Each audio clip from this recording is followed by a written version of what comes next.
And what's nice about it is you get this whole range of overtones. It's not just one. Put the mic up so they get a really good feel for that. And so that's the first thing I did, of course, was strike it. Now with the bowls, what you can also do is not only strike it with that type of instrument, but strike it with this, which gives it a whole different sound. And you can sense it throughout your body. And then you could do this.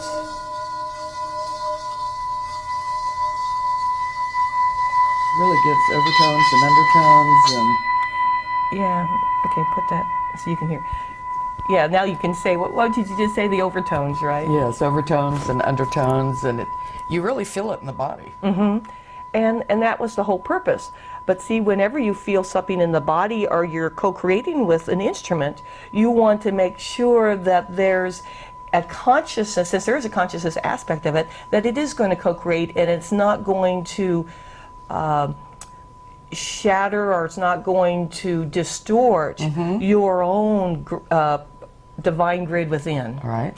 And so it was when I used my inner sense when I went to a website to look at them, and I was there going, yes, no, no, no, no, yes, and then I went back again. I would ask at least 3 times whether the bowl was the right one for me. And so that would be the first step, would be to understand about the consciousness of sound. I like that. Now the next step in sound healing would be to not only, okay, you've gone and you've settled into a space of consciousness, right? And so you can then use the bowl to, let's say a person isn't feeling well in a certain area, you can lie them down near a bowl or bowls, or you can pass it over the area. All right.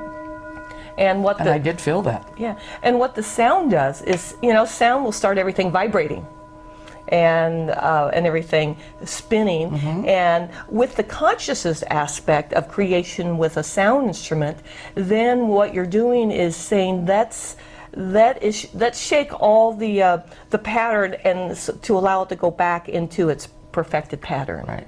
Of course, it also depends on the person you're working with that's not feeling well.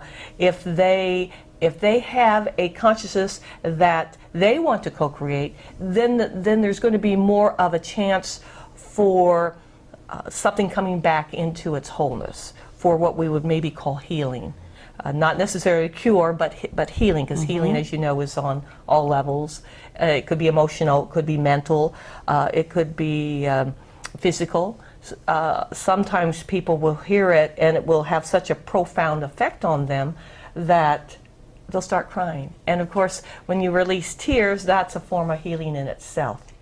We do energy body work together as a team, and it works really great because Missy can bring the sound tones in, and when she talks about breaking the pattern, many times we see the pattern as an energy block within your body.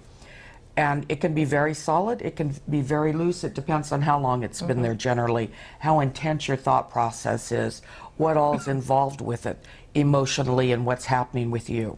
One of the things we found when we have difficulty moving it is she'll use some form of a sound, whether it's her voice, whether it's a bowl, whether it's a tuning fork. And what that does is it uses a sound vibration that shakes that then and starts to break it. So what you're doing is you're taking it from the, let's use the word dysfunctional or unhealthy aspect of the way that it's glued together, so it's not getting oxygen, the energy isn't flowing through it, it's losing life. And she breaks it up, and then now you have these particles, if you will, molecules of energy coming apart. Now they're getting oxygen through them, they're getting flow through them, so now they're going back to where their intelligence is working again, they're living again, and now that's when she talks about the new pattern. It can now settle into the new pattern, done with the beautiful work of sound. That's right. So when you use the bowl, which is a wonderful instrument, the bowl is not doing the healing. The bowl is an instrument. It's an instrument that's co-creating with you. And that's sometimes what we forget, is that when we use sound instruments, it's not the instrument doing the healing. It's the consciousness within the client, within you, all connected with the bowl. It's sort of like the consciousness of all, where it's all these friends, the consciousness aspects that are playing.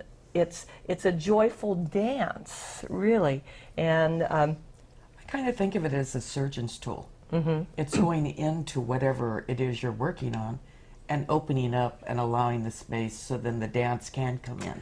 that's a good way of saying it, because a scalpel, and sometimes sound can be like a sound scalpel, is just a tool. It's not the scalpel that does the healing. Right. It's the consciousness that's co-creating with it, or Right. out in the world, maybe we'd say the consciousness is directing it. And so that's why, in a way, too, instead of concentrating always on the instrument I was using, I would develop the consciousness of myself and send it out on my own voice. And I would do different things with the voice, and I'll demonstrate it. It's kind of fun, and you can practice. And it works. But say I'm using a bowl. I'll start out with just sort of like doing some sound.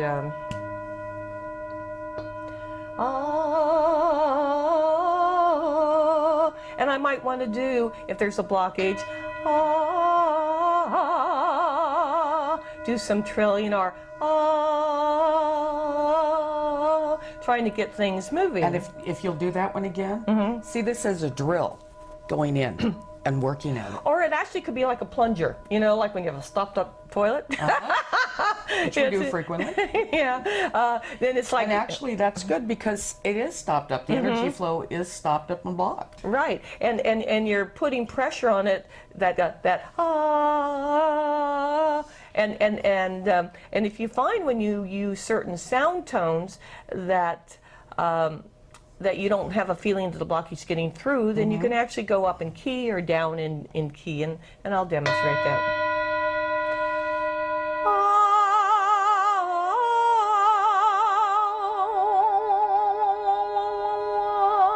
It's another type of sound to use, because different sounds will have a different frequency of in your hertz cycles. It will have a different feel. It will have a different actually way of operating or dancing. And so I might use a sound tone of ah, ah,